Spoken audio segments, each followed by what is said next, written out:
Hey guys, Philosopher here, and today is patch day. So I've got all sorts of inside info for you about Kestrel.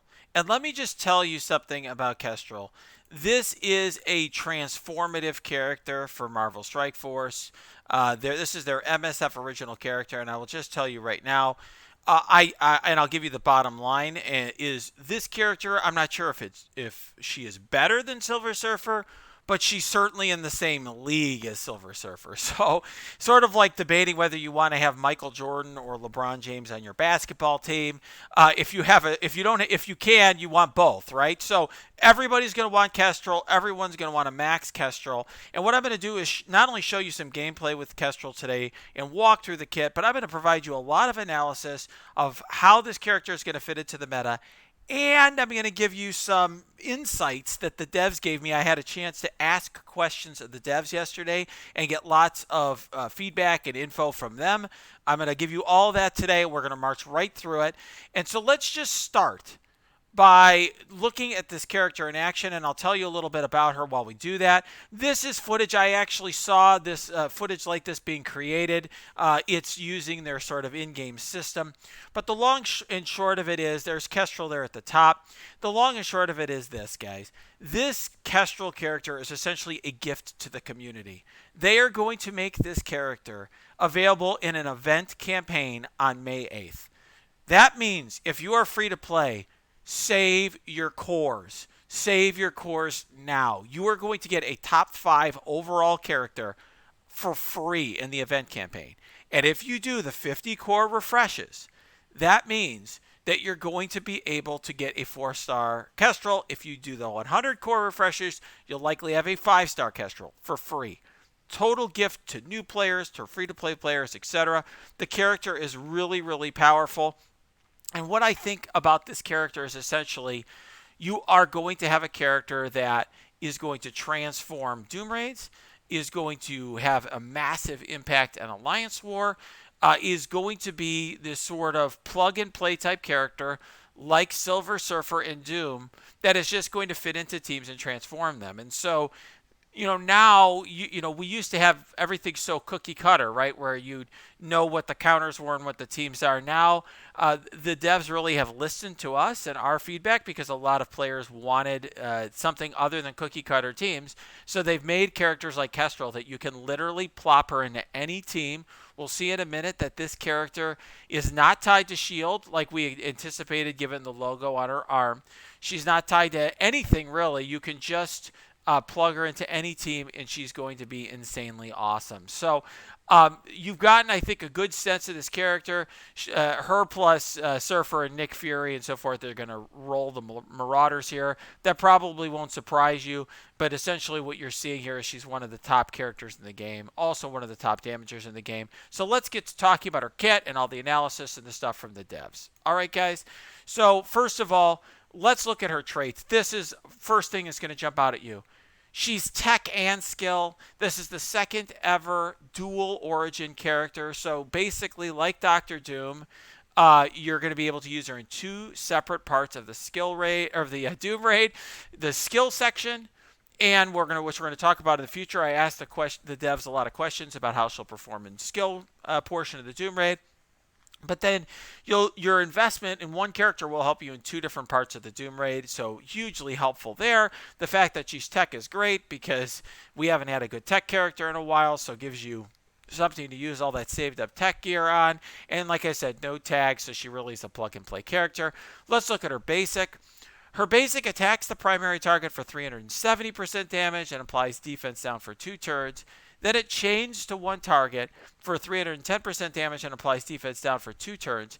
So this is almost, but not quite as good as a Symbiote Spider-Man basic. So his changed to 2 targets, but it's got a better multiplier in practice because she's got a higher damage stance, spoiler alert, and so forth, and has some out-of-turn damage. This actually may be very well better than the Symbiote Spider-Man basic on its own. All right, looking at the special here, energy cost for available turn 1 attack primary and adjacent targets for 270% damage, and apply defense down for 2 turns to each target. Then repeat the attack an additional time. So that means 540% damage, and she gets speed up for 2 turns, and defense up for 2 turns, and immunity for 2 turns. And you unavoidable, can't be blocked. So even if she's blinded, doesn't matter, right? Then her ultimate. Absolutely huge ability, clears all positive effects, applies defense down for 2 turns to the primary target, and attacks her 600% piercing. That ignores armor. She gets 5,000% extra focus for that attack. And then here's the key thing. Characters killed by this attack cannot be revived. So you're essentially on day 1 going to get a character that has one of the key functionalities of Black Bolt, who is a legendary that could take you a long time to obtain. So a new player starting the game today is going to be able to unlock this character for free. And she's going to actually have, another spoiler alert, higher damage than Black Bolt. And she's going to have this mechanic and another insane mechanic on her passive. So just super character, basically a gift to the community. I think this is them hearing us complain about their economy or whatever. Passive. On spawn, Kane charge plus offense up for 2 turns. That means 50% more damage. On turn, this is insane. Heal self for 20% of max health and clear all negative effects from self.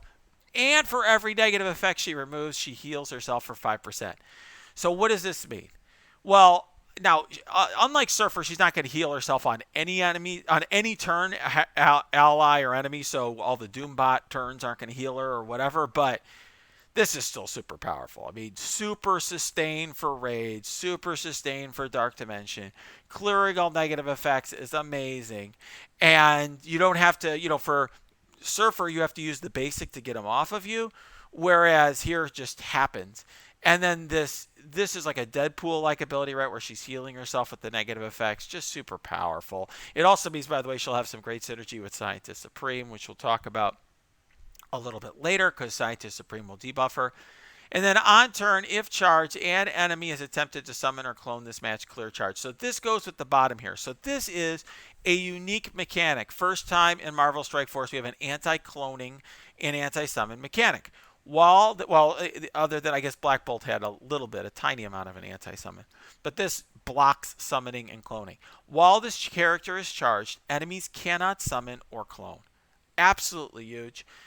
So let's just say in Arena, you have this character on Arena defense and an enemy attacks you with Sinister.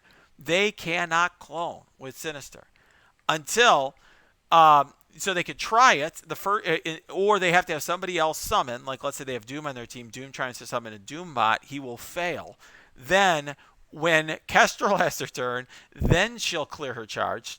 So not until then Sinister can clone. So this is a character that really nerfs a character like Sinister. He's already 100 speed. He's going to come in there and then can't clone, have to wait for somebody else to summon or clone, and then for Kestrel to take a turn, and then he can clone. It's obviously going to have a huge impact on, on Dark Phoenix. She's not going to summon. Going to have a huge impact on Hela.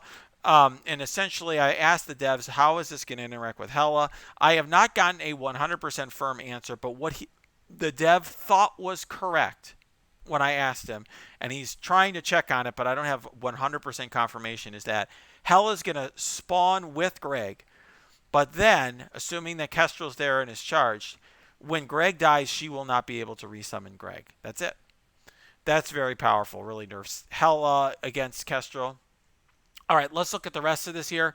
On ally turn, if an enemy with defense down is attacked, attack the most injured enemy for 400% damage. It's huge. It's another Black Bolt-esque kind of ability. So essentially, what this means is, if somebody on your team attacks one of the enemies, you're going to get a 400% attack from Kestrel, even though it's not her turn.